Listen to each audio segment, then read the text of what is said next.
Shi hajarmu ya me kuble na marching hajin spun jongme. Shi hajarmu ya me kuble na marching I patching isne.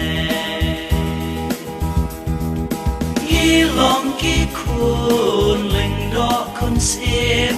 Ngilong ki kun pinong bisyo.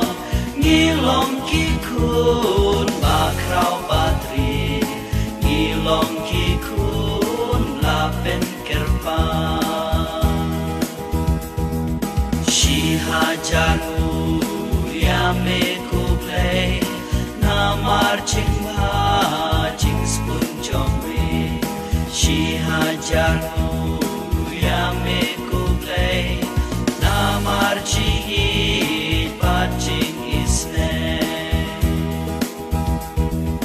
Ngilong kamnu jong ka perthe balap enlong ha baptisma kadak jimbang jinge Krista bala ai du try kendra.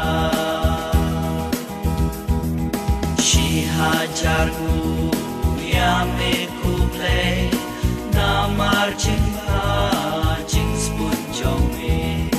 Shi hajarmu ya me kuble na marching I patching isne. Ngilong janle jong ka perthe balap kam ha baptisma jing imbaho bat bashida in pau perthe barot serta. Shi hajarmu ya me kuble na marching hajing spun jongme. Shi hajarmu ya me kuble na marching I patching isne. Ngilong ching shai jong ka perthe. Ngilong tempel bashong kuble. Ngilong shiti lapa dule. Kalong barem kador jongi. Shi hajarmu ya me kuble na marching hajing spun jongme. Shi hajarmu ya me kuble na marching I patching isne.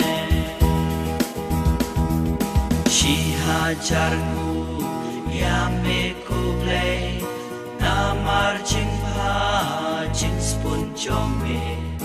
Shi hajarmu ya me kuble na marching I patching isne. Shi hajarmu ya me kuble na marching I patching isne.